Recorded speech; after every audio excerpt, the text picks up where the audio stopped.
Assalamualaikum students, I hope that all of you are fine and doing good. This is the mathematics video for grade 9. In this video we will discuss exercise 1.4 question number 2, 3 and 4. In the previous lecture we have discussed till question number 1. Last lecture में हमने discuss किया था कि अगर हमारे पास कोई दो matrices given हो तो दोनों मैट्रिसेस का प्रोडक्ट कैसे ले सकते हैं। उसके लिए मैंने आपको कंफर्टेबिलिटी कंडीशन बताई थी कि अगर हमारे पास क्वेश्चन में गिवन हो कोई भी दो मैट्रिक्स और उन्होंने मल्टीप्लाई करने का कहा हुआ हो, प्रोडक्ट का वर्ड लिखा हुआ हो, तो फिर हमने सबसे पहले उनको चेक करना है क्या वो मल्टीप्लिकेशन पॉसिबल है या नहीं। ठीक है, तो सबसे पहले हमने चेक कैसे किया था। अब उन्होंने इस क्वेश्चन नंबर 2 में आपको दो मैट्रिसेस दिए हुए ए और बी जो दो मैट्रिसेस हमें गिवन हैं, उन दोनों मैट्रिसेस के बारे में उन्होंने हमसे पूछा हुआ है कि जो ए और बी मैट्रिक्स है, फर्स्ट पार्ट में उसने कहा है ए को बी से मल्टीप्लाई करें और सेकेंड पार्ट में उन्होंने क्लियर लिखा हुआ है कि हम बी को ए से अगर मल्टीप्लाई करेंगे, ठीक है,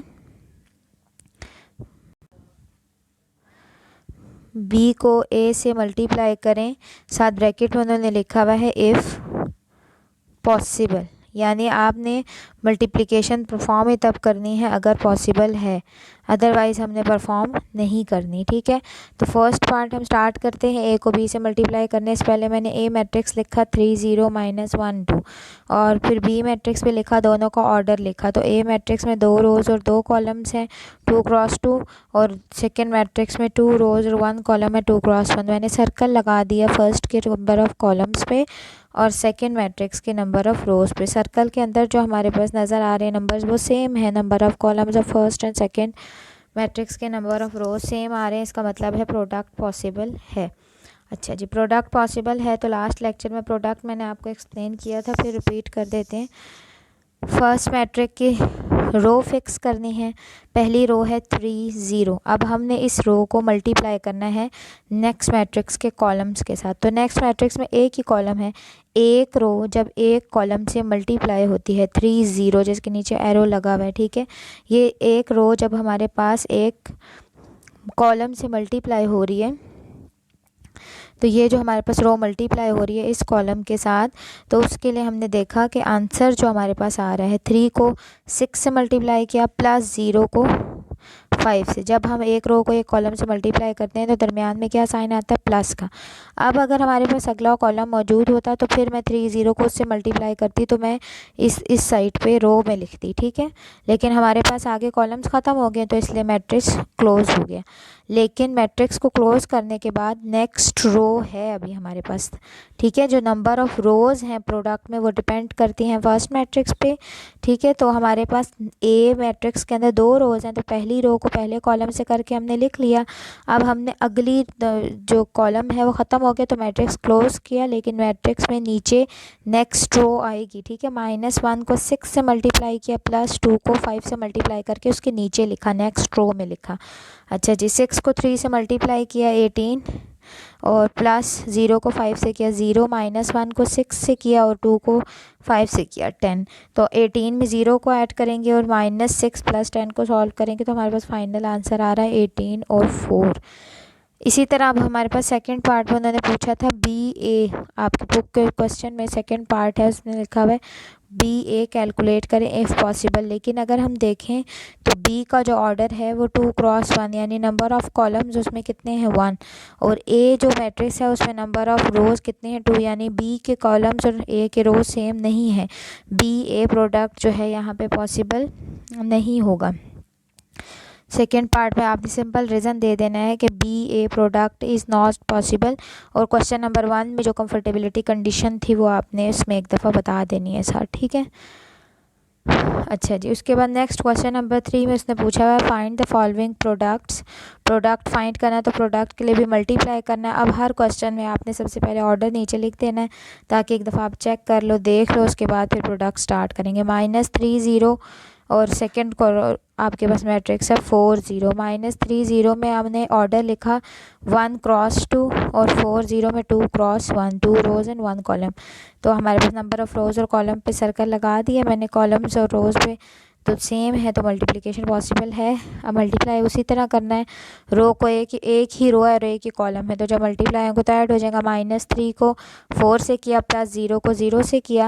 अब हमारे पास नेक्स्ट मैट्रिक्स में कॉलम कोई नहीं है और पिछले मैट्रिक्स में रो कोई नहीं है, तो क्लोज कर दिया बस। -3 को 4 से मल्टीप्लाई किया, -12 प्लस 0 मल्टीप्लाई बाय 0 0, दोनों को सॉल्व किया, आंसर -12। 1 क्रॉस 1। आप देखो जो नंबर ऑफ कॉलम और नंबर ऑफ रोज़ को छोड़ के बच जाता है ना ऊपर ऑर्डर क्वेश्चन में, पहले के कॉलम जो दूसरे के रोज़ को छोड़ दें तो पहले वाले में एक रो बच जाती है और दूसरे में एक कॉलम, तो आंसर वाले मैट्रिक्स का ऑर्डर भी वही होता है। इसके नेक्स्ट 5th पार्ट मैंने सॉल्व किया हुआ है क्वेश्चन नंबर 3 का। उसमें हमारे पास पहला मैट्रिक्स है 1 2 -3 0 6 -1, तो इसका ऑर्डर क्या है 3 क्रॉस 2, और दूसरे मैट्रिक्स का ऑर्डर है 2 क्रॉस 2। तो पहले में 2 रो कॉलम्स हैं, सर्कल लगा दिए मैंने ऑर्डर में, और दूसरे के रोज़ पे सर्कल लगाया, सेम मल्टीप्लिकेशन पॉसिबल है। अच्छा जी, अब जो मल्टीप्लिकेशन हमने करनी है उसमें आप देखो पहली रो को पहले कॉलम के साथ जब मल्टीप्लाई कर रहे हैं 1 2 को 4 0 के साथ, तो 1 multiply by 4 plus 2 multiply 0 add कर दिया। फिर अब हमारे पास अगला कॉलम मौजूद है 5 और -4, फिर 1 2 को 5 और -4 से मल्टीप्लाई करेंगे तो 1 multiply by 5 plus 2 multiply by -4। मैंने रो में आगे आंसर लिखा है, जब कॉलम्स जितने हैं आंसर हमने रो में लिखते जाना है। अब हमारे पास कॉलम्स ख़त्म हो गए तो अब हमने अगली रो लिखनी है, तो मैट्रिक्स को क्लोज़ किया। अब हम नेक्स्ट रो बनाने लगे। -3 0 को मल्टीप्लाई करेंगे 4 0 और 5 -4 के साथ, तो -3 को 4 से किया और 0 को 0 से किया। ये वाली जो सेकेंड रो है अब हम इसको मल्टीप्लाई कर रहे हैं, ठीक है। -3 0 को 4 0 के साथ मल्टीप्लाई किया, फर्स्ट एंट्री बनी। फिर -3 0 को जब नेक्स्ट कॉलम में करेंगे तो फिर सेकंड कॉलम में लिखते जाएंगे, -3 multiply by 5 plus 0 multiply by, फिर हमने ये सेकंड रो लिखी। अब हम थर्ड रो को जब मल्टीप्लाई करेंगे तो यहाँ नीचे आंसर में थर्ड रो बनेगी। 6 को 4 से मल्टीप्लाई किया, -1 को 0 से, फिर सेकेंड एंट्री बनेगी 6 को 5 से करेंगे और -1 को -4 से, ठीक है। जितने हमारे पास फर्स्ट मैट्रिक्स की रोज़ हैं आंसर में उतनी रोज़ बनती जाएंगी, और कॉलम डिपेंड करते हैं नेक्स्ट मैट्रिक्स के कॉलम्स के ऊपर। एक रो जब एक कॉलम से मल्टीप्लाई हो रही तो प्लस होगा, और जब उसी रो को अगले कॉलम से करेंगे तो स्पेस दे के रो में लिखते जाएंगे, ठीक है। फिर आगे हमने सॉल्व किया, 4 को 1 से मल्टीप्लाई किया, आंसर 4 प्लस 2 0। फिर 5 को 1 से किया तो 5 1 ज़ा 5 4 2 ज़ा 8। अब यहाँ पे दरमियान में प्लस है और मल्टीप्लाई करने के बाद माइनस आए तो एक दफ़ा ब्रैकेट लगा दी, फिर बाद में हम प्लस माइनस माइनस करके सॉल्व करेंगे। इसी तरह सेकंड एंट्रीज़ को रो की एंट्रीज़ को भी सॉल्व किया और थर्ड एंट्रीज़ को भी, तो 4 + 0 4 आंसर आ जाएगा। 5 ± 8 था, प्लस माइनस माइनस होता तो 5 में से 8 को माइनस करके -3 एज़ इट इज़। बाकी की एंट्रीज़ को भी हमने सॉल्व किया तो प्रोडक्ट का आंसर आ जाएगा, ठीक है। एक दफ़ा फिर रिपीट कर रही हूँ मैं कि पहले मैट्रिक्स में जो एक रो होती है उसको नेक्स्ट मैट्रिक्स के सारे कॉलम्स के साथ जब मल्टीप्लाई करते हैं तो एक रो को एक कॉलम से करते हैं तो दरमियान में प्लस, फिर स्पेस दे के उसी रो को जब अगले कॉलम से करना है तो वो रो में लिखते जाना है। फिर अगर कॉलम्स ख़त्म हो गए तो मैट्रिक्स क्लोज, फिर अगली रो को जब स्टार्ट करेंगे तो वो नेक्स्ट रो में आपने आंसर लिखते जाने। इसके बाद क्वेश्चन नंबर 4 में भी as it is multiply the following matrices, multiplication ही पूछी हुई है। इन भी क्वेश्चंस में भी question number 2, question number 3, question number 4 product का जब भी क्वेश्चन आएगा सबसे पहले आपने कंफर्टेबिलिटी कंडीशन चेक करनी है। पहला मैट्रिक्स है हमारे पास 8 5 6 4, उसके नीचे ऑर्डर लिखा मैंने 2 क्रॉस 2। दूसरा मैट्रिक्स है 2 -5/2 -4 4, तो उसमें भी ऑर्डर 2 क्रॉस 2। तो पहले के कॉलम पे सर्कल लगाया, दूसरे के रोज़ पे सेम है तो मल्टीप्लिकेशन पॉसिबल है। फिर उसी तरह मैंने पहले मैट्रिक्स में जो भी पहली रो है वो कंसीडर की। फर्स्ट रो है 8 5, उसको हम पहले एक कॉलम के साथ मल्टीप्लाई करके यहाँ पे आंसर लिखा 8 × 2 + 5 × 4। फिर इसी 8 5 को जब सेकंड कॉलम से किया तो आगे स्पेस दे के रो में ही लिखा 8 × -5/2 + 5 × 4। फ्रैक्शन जब मल्टीप्लाई होगी अगर कटिंग हो रही होगी तो कटिंग करके फिर हमने नेक्स्ट में आंसर देना है। तो 8 को जब 5/2 से किया तो 2 और 8 की कटिंग करके 4 5 4 = 20, ठीक है। अच्छा जी, फिर मैंने अब नेक्स्ट रो लेनी है तो यहाँ यहाँ पे आंसर में भी नेक्स्ट रो में लिखना है। 6 मल्टीप्लाई बाई 2 4 माइनस 4, उसके नीचे आंसर लिखा, फिर 6 multiply minus 5 by 2 4 multiply by 4, इस साइड पे सेकेंड एंट्री लिखनी कॉलम में, ठीक है।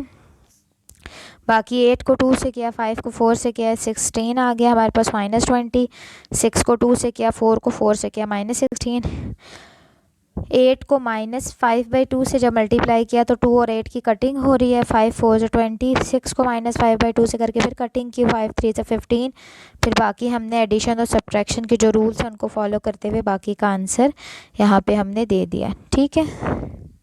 अच्छा जी, यहाँ तक ये। अब question number 2, question number 3, question number 4 में प्रोडक्ट का जो पैटर्न आपको बताया गया वही फॉलो करना है, वही मेथड है प्रोडक्ट का, लेकिन प्रोडक्ट के मेथड की बार बार आप लोग इसी एक्सरसाइज में प्रैक्टिस कर लो, क्योंकि 1.5 और 1.6 के अंदर भी प्रोडक्ट ऑफ मैट्रिसेस जो हैं वो सबसे ज़्यादा यूज़ हो रहे हैं। प्रोडक्ट का रूल यही है, आपने सबसे पहले चेक करना है पॉसिबल है या नहीं, पहले के कॉलम और दूसरे के रोज से, और पहले रो मैट्रिक्स की एक रो लेके नेक्स्ट मैट्रिक्स के कॉलम से जब मल्टीप्लाई करने हैं तो आंसर रो में लिखते जाने हैं स्पेस देके, और अगर हमारे पास फिर नेक्स्ट रो मौजूद है तो फिर हमने नेक्स्ट रो आंसर में जो लिखनी है वो पिछले मैट्रिक्स की रो के को देखते हुए लिखनी है, ठीक है। अच्छा जी, होमवर्क नोट कर लें। एक्सरसाइज 1.4 क्वेश्चन नंबर 1 तो आपने कंप्लीट कर लिया। क्वेश्चन नंबर 2, 3 और 4 में से जो रिमेनिंग पार्ट्स हैं वो आपने कंप्लीट करने होंगे, ठीक है। अल्लाह हाफिज़।